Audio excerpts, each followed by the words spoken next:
Bonjour à tous, bienvenue dans 60 Hz où je vous parle de l'actu du moment sur le jeu vidéo, de la tech et du cinéma. On commence avec une déception du côté de la société humaine qui devait nous annoncer une révolution. En tout cas, c'était attendu comme tel. La technologie était teasée depuis des mois et lors d'une conférence TED, nous avons pu voir l'objet en fonctionnement. L'appareil fait la taille d'un boîtier de AirPod et peut se glisser dans une poche de chemise ou d'une veste. Seule la partie haute sera visible pour assurer les fonctions principales. Cette partie supérieure visible contient un minuscule vidéoprojecteur laser qui peut afficher une interface dans le creux de la main. Bien entendu, il est possible d'interagir avec les éléments affichés par le projecteur comme on le ferait sur un écran de smartphone. L'appareil dispose aussi d'une caméra et plusieurs autres capteurs, micros, haut-parleurs, etc. La liste des fonctions comprend les appels à distance mais aussi une traduction automatique à la volée, ainsi qu'un assistant personnel type ChatGPT. Pour faire simple, c'est un téléphone miniature avec rétroprojecteur actif et tactile, mais le plus gros défaut c'est qu'il faut avoir une chemise pour l'utiliser. Une version bracelet ou montre aurait pu être utilisable à n'importe quel moment. On verra d'ici là si l'objet évolue. Je pense que beaucoup d'entre vous ont déjà vu la saga Matrix, qui a révolutionné le genre dans les années 2000. Comme ça m'arrive de le faire dans le format e-dessiné, je vous partage un peu les coulisses d'une scène incroyable de Matrix Reloaded. Celle de la course-poursuite sur une autoroute assez spectaculaire, où on voit Morpheus et Trinity poursuivis par les jumeaux et les agents de la Matrice, et qui vont tout faire pour protéger le maître des clés. Pour cette séquence, l'équipe n'a pas pu réquisitionner une autoroute déjà existante. Aucune n'était disponible pour le projet. Ils ont tout simplement construit leur propre autoroute d'une longueur de plus de 3 km sur une ancienne base navale californienne. Ça a demandé une année de préparation, 45 jours de tournage et a coûté plus de 2,5 millions de dollars. Il y a eu de la casse avec une destruction de pas moins de 300 véhicules. Keanu Reeves raconte que de voir la fabrication de cette scène, les cascadeurs impliqués, c'était extraordinaire. Il y avait comme 3 voitures en train de voler dans les airs en même temps, 18 véhicules fonçaient à travers les voitures, des acteurs en moto poursuivis par des caméramans eux aussi en moto, c'était vraiment cool. Un fait insolite s'est passé dans l'espace il y a quelques jours qui rappelle fortement la scène d'un film. Attention, si vous n'avez pas vu le film Gravity et vous voulez pas vous faire spoiler, passez à la partie no spoil.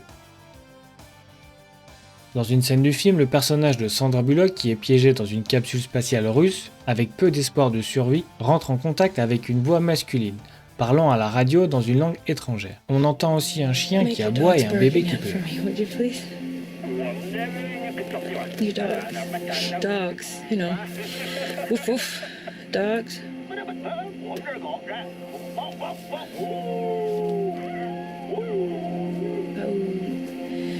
Savoir aussi que cette scène a fait l'objet d'un court-métrage de quelques minutes montrant la version du côté de la Terre.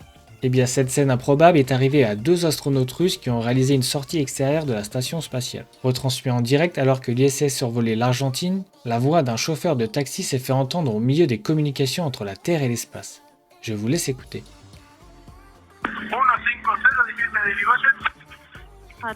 Savoir que la station spatiale internationale communique avec la Terre via des signaux VHS, ou UHS en fonction de l'origine des communications américaines ou russes. Comme quoi la fiction rejoint parfois la réalité. Parmi les problèmes dans le monde, il y en a un qui fait débat, c'est le port des armes à feu. Avec toutes les dérives que ça induit, comme les accidents impliquant des enfants, des criminels ou d'autres utilisations involontaires. Une société spécialisée dans les armes à feu a créé une arme basée sur la biométrie, le BioFire Smart Gun. L'arme utilise des données biométriques préprogrammées pour reconnaître les utilisateurs, garantissant que seuls ceux identifiés par le propriétaire peuvent l'utiliser. Le moteur biométrique du pistolet identifie instantanément les utilisateurs avec une empreinte digitale intégrée et une reconnaissance faciale 3D, empêchant toute utilisation non autorisée. Comptez environ 1500 à 3000 $ en fonction du pack choisi. Les scientifiques de l'université de Glasgow ont choisi 18 perroquets et ont fait une expérience. Ils ont donné une tablette à chaque propriétaire et ont appris aux perroquets à demander un appel vidéo à l'aide d'une cloche. La notion de choix était fondamentale, explique la chercheuse. Non seulement les perroquets sonnaient leur cloche, avertissant les propriétaires qui voulaient passer un appel, mais ils choisissent aussi avec qui, indiquant avec leur bec la photo d'un autre perroquet sur l'écran. Les chercheurs ont remarqué que de plus en plus les perroquets essayaient de communiquer avec leurs amis. Au total, plus de 147 appels pendant l'expérience. Les oiseaux pendant les appels vidéo semblent attentifs et impliqués, courant souvent pour obtenir un objet à montrer à l'autre perroquet en vidéo. Certains perroquets ont même fait d'énormes progrès en observant leurs amis, comme apprendre à voler ou se nourrir pour la première fois. Expérience innovante et enrichissante pour ces oiseaux qui souffrent souvent de solitude par manque de leurs congénères ou de leur captivité. Les parents sont souvent à la recherche d'un nom parfait pour leur futur enfant. Et souvent on a le droit à des noms communs et parfois des noms un peu particuliers. En compilant les données de l'administration américaine de la sécurité sociale de l'année 2022, On a remarqué des choses étonnantes. Le nombre de bébés nés durant l'année et portant un prénom inspiré d'un personnage de l'univers de Nintendo n'a cessé d'augmenter. En 2022, ils étaient plus de 1000 rien qu'aux États-Unis. Quand on regarde le graphique, plus de 300 s'appellent Mario. Non loin derrière, on retrouve Zelda et Link sur le podium. On a le droit dans une moindre mesure à Fox, Yoshi, Bowser, Pikachu ou encore Kong. Mais il n'y a pas que Nintendo qui inspire les parents. Les films comme Gardiens de la Galaxie avec Peter Quill, La Reine des Neiges avec Christophe, ou Rey avec Star Wars.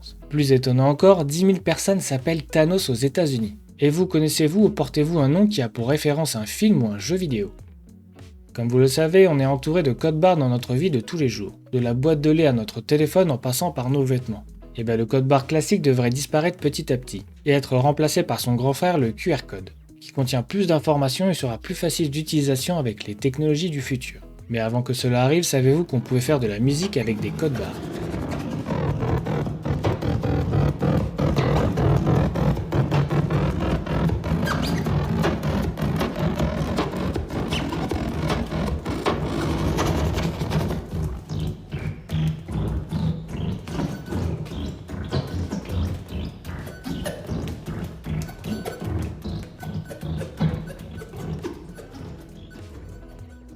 Comme vous l'avez sûrement vu, la fusée Starship a décollé il y a quelques jours de son pas de tir, qui a complètement été détruit et a créé un énorme nuage de fumée et de débris.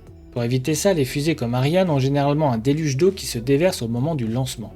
Même si des équipements étaient prévus pour réduire cela, on n'a pas pu les installer avant le lancement. La conséquence, des débris ont été projetés à des centaines de mètres de là, ce qui a abîmé des structures, des véhicules ou des appareils photo, qui étaient autorisés à être là pour la prise de photos et de vidéos, mais pour le coup ils étaient peut-être un peu trop proches. Sans parler du nuage de poussière qui était anormalement élevé, et qui a été critiqué par les habitants du coin.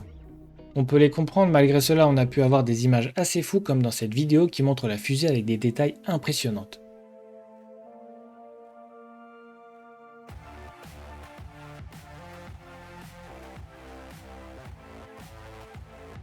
L'intelligence artificielle fait partie intégrante de notre société depuis des années et aucun secteur n'y échappe. La preuve avec la création de musique qui reprend les voix des chanteurs pour créer des morceaux inédits. Comme avec le groupe Oasis qui s'est séparé depuis, mais certains ont ressuscité le groupe qui s'appelle maintenant Oasis avec la voix de Liam Gallagher.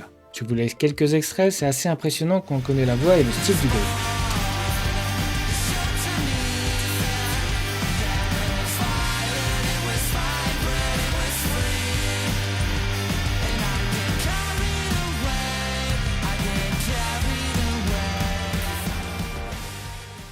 On a aussi un duo avec Drake et The Weeknd.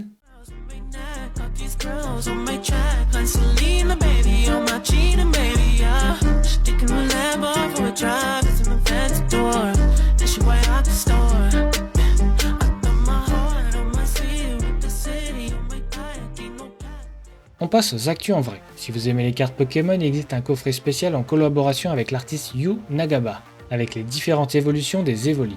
Disponible le 24 mai au Japon pour 35 € environ. Le célèbre youtubeur MrV sera à l'affiche du prochain Transformer pour le doublage de Mirage, un Autobot qui prend la forme du Porsche 911. Il y a Pierre comme personnage. L'exposition Harry Potter a ouvert ses portes à Paris au parc des expositions du 21 avril au 1er octobre. Prévoir environ 1 heure pour la visite à partir de 19 € en fonction des jours. Le 23 avril, le gouvernement britannique a testé pour la première fois une alarme d'urgence sur les smartphones de tous les citoyens. Une sirène a d'abord retenti puis un SMS est arrivé auquel les utilisateurs devaient répondre. Google a été condamné à verser 500 000 $ à un homme d'affaires américain pour avoir refusé de supprimer un lien accusant d'un crime qu'il n'a pas connu. Voici les pays qui sont les plus addicts aux écrans dans le monde. La France est en moyenne à 33%. Voici les 2 plus belles manettes aux couleurs et styles du jeu Fallout. Malheureusement, elles ne sont plus disponibles. Si vous aimez l'espace et la musique lofi, cette vidéo est faite pour vous, avec 1 heure d'images de la Terre prise de l'ISS. Si vous avez envie d'avoir une fusée Starship, elle existe en torche de cuisine. C'est possible pour 180 $, disponible sur le shop de SpaceX prévu fin d'année. Scarlett Johansson indique qu'elle ne reviendra pas dans le rôle de Black Widow pour Marvel. C'est maintenant fini, merci d'avoir regardé, n'hésitez pas à aller voir les autres vidéos de la chaîne, pensez à vous abonner, à liker, à partager la vidéo et je vous donne rendez-vous pour un prochain épisode.